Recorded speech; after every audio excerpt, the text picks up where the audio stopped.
Bonjour à toutes et à tous et bienvenue à Quai du Polar. Nous sommes à l'escalier d'honneur de l'Hôtel de Ville et en live sur le Facebook de Bipolar. Nous sommes en compagnie de Jan Costin Wagner. Bonjour. Hello. Vous êtes écrivain allemand. Vous vivez entre Francfort et la Finlande, pays qui sert d'ailleurs de cadre à la plupart de vos romans. Vous êtes l'auteur donc de Zacharie traverse les nuages, qui est paru chez les éditions Jacqueline Chambon. Donc, pour commencer, est-ce que vous pouvez nous parler un peu plus de ce roman comment vous est venue l'histoire? Yeah, I see. It's basically like all my novels, it's a novel about death and life, and basically it's every time about the question if life can win over death in a way, if you want to say so. That's the basic topic, how life can go on after the death arrived in a way. Oui, alors c'est un roman sur la vie et la mort et sur l'idée que, enfin sur la question que se pose Yann, est-ce que la vie peut continuer après un tragique événement lorsque la mort survient dans l'histoire? And it's also a novel, a multi-perspective novel, so there are many main characters, and in a way you can read the novel like seeing a picture, and you can put parts into it, like the story of each person, and in the end, on the final page, you see the whole picture and can start thinking about it in a way. Et donc il y a plusieurs perspectives au roman, on suit vraiment différents personnages, et c'est comme une histoire fragmentée, donc c'est comme si on suivait vraiment l'histoire de chaque personnage, et à la fin évidemment l'ensemble des histoires vont se relier, et l'ensemble des personnages vont se relier les uns les autres. Oui, donc rien n'est fait au hasard, vraiment. Les personnages sont très bien établis pour qu'il y ait une relation entre eux qui change vraiment leur destin, qui change presque leur personnalité.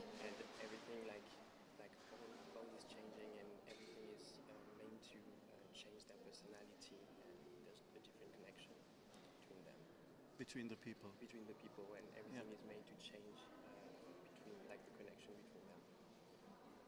Yeah. Okay. Yes, it's this multi-perspective idea. So, it's in a way, the people themselves, they don't see as much as the reader of the novel. So maybe they don't even meet, but there is this invisible thing connecting them, and I like telling a story with this idea of this big picture.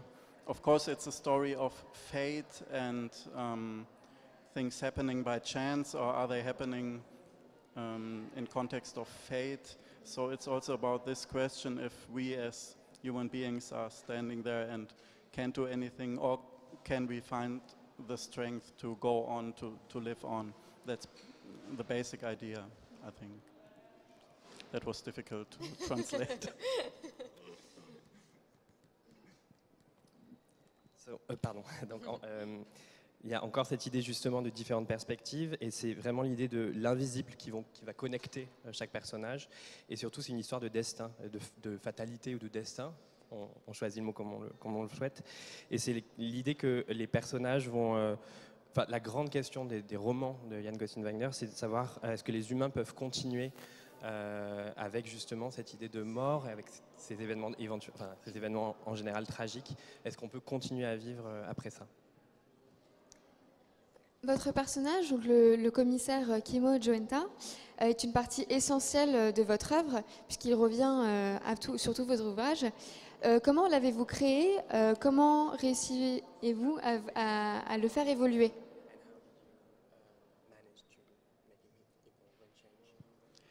Yes, I think the basic idea was having this young man and his wife is dying in the first novel called Ice Moon, and in the first chapter, and the idea was to find out how he can go on living and how he is finding his own way. And what I like about him is that he found this warm-hearted way of seeing life, helping others. So he had this thing happening, the most important person is gone, but he still finds the strength to help other people. So that's the main, how should I say it? This is what I like most about this character, this man, this Kimmo Joentar.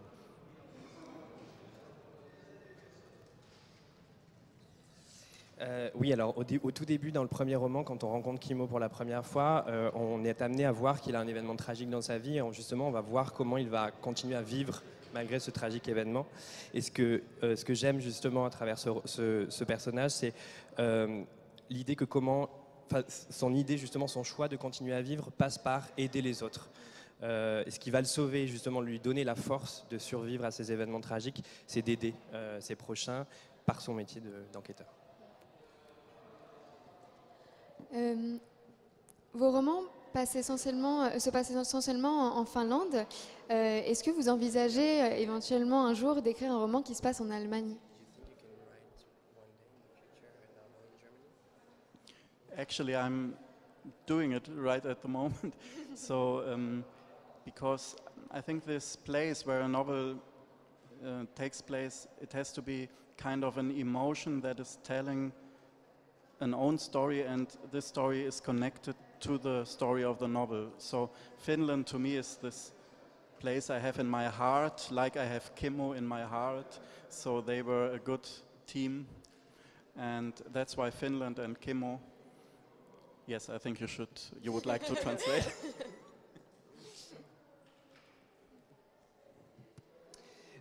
Justement, pour écrire une histoire, il faut être connecté à des émotions particulières. Évidemment, la Finlande était un territoire et un pays que j'affectionne particulièrement. Mais je suis en train d'écrire un roman qui se passe en Allemagne, puisque l'Allemagne, évidemment, chère à mon cœur. Mais pour revenir justement au personnage de Kimmo, qui est pour moi un personnage très fort et avec lequel je suis émotionnellement connecté, il a besoin de passer justement par différentes étapes. Mais là, en tout cas, voilà, je suis en train d'écrire un roman qui va se passer en Allemagne. Yeah. And basically the setting of a novel, it's this outside place, but it has to be, for me as a writer, also part of the inside of the characters. It has to tell in the same moment from this inside, because the whole storytelling is coming from the inside when I'm writing. Quand j'écris, en tout cas le contexte d'un roman doit se passer par l'intériorité aussi d'un personnage, et donc ça se traduit vers l'extérieur, mais en tout cas tout doit se passer aussi par l'intériorité des personnages sur lesquels j'écris. D'ailleurs, donc, on parle d'intériorité, mais aussi tout l'extérieur. Finalement, la nature a un impact très important sur les personnages. Elle fait écho presque à leur personnalité. Est-ce que vous diriez que la nature est presque un personnage en soi dans vos romans?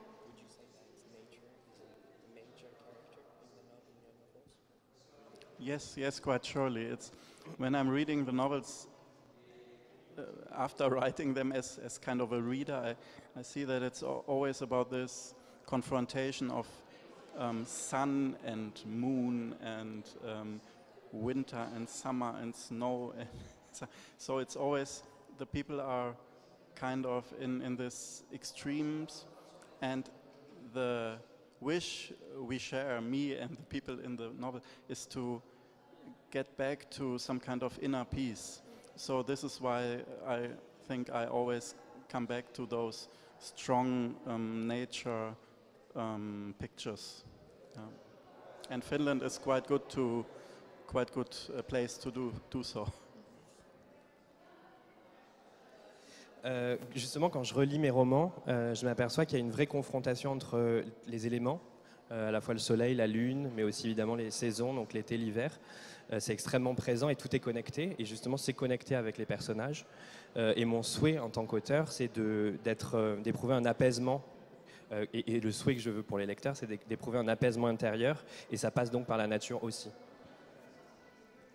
Merci beaucoup. On va passer maintenant à notre pastille qui s'appelle À cœur ouvert. Donc, je vais donc vous proposer 2 mots et vous devez en choisir un. Alors, on va commencer par l'Allemagne ou la Finlande. Finland, because I'm fan of the Finnish national team. In football, it's difficult, but I am. Donc Finlande. I'm supporter of the Finnish national team in football. Parce que je suis un grand supporter, un grand fan de l'équipe de football de Finlande. Alors, main armée ou main nue? Donc, so weapon or fist, bare hands? Yeah, the second. La seconde option. No weapons. Pas d'armes.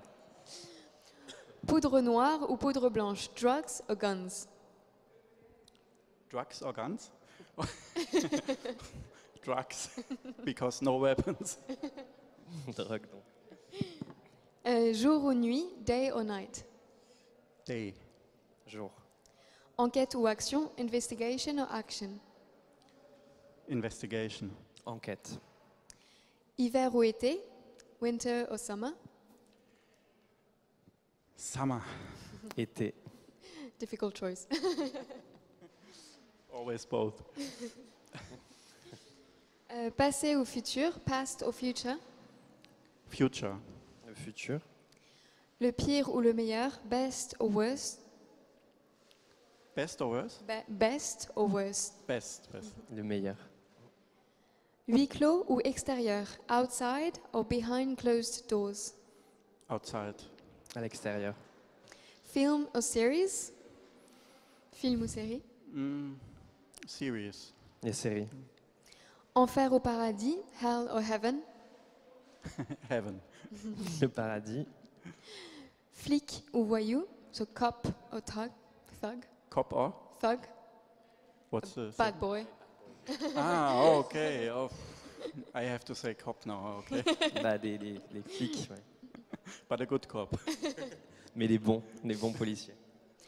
Femme fatale ou homme de pouvoir? Femme fatale or man of power? What was the first? Okay. Femme fatale. Femme fatale. Et enfin, idée noire ou page blanche? Dark thoughts or blank page? Dark thoughts or black page? Blank page. Blank page. Blank page. Les pages vierges. On va finir du coup avec quelques conseils de votre part, entre fiction ou réalité, on ne sait pas. Le lieu idéal pour commettre un meurtre. So the best place to commit a murder. That's the advice now. Okay.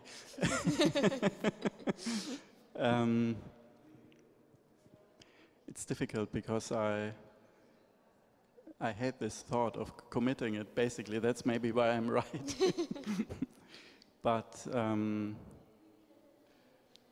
in silence, anyway, when it's silent, and in one novel, a man is at 4 o'clock bringing a dead body into the outside, and nobody is there, and I think it's a good time for doing this.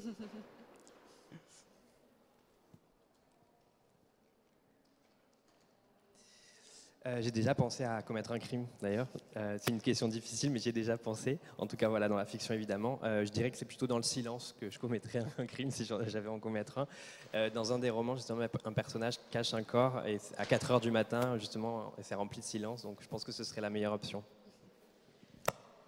Le lieu idéal pour lire un polar ou un thriller. So the best place to read a crime novel or thriller. Maybe in an open space nearby a lake, and when there's much room to get into the pictures the story is presenting to the reader. Dans un espace ouvert à l'extérieur, près d'un lac par exemple, où justement on peut multiplier avoir plusieurs idées, et voilà, essayer d'avoir une réflexion qui reproduit l'idée d'espace autour de soi. Le lieu idéal pour cacher des preuves. So the best place to hide proofs. To hide, the best place to hide. I immediately thinking of my novel characters, how they are doing. Like one is throwing the weapon into the deep water, and maybe he's even making it more heavy than it is. So I think it worked out in the novel. Je penserais à justement, par exemple, un de mes personnages jette son arme dans des eaux profondes. Ce serait pour moi l'idéal. Alors, le lieu idéal pour avouer ses crimes. So the best place to confess to a crime.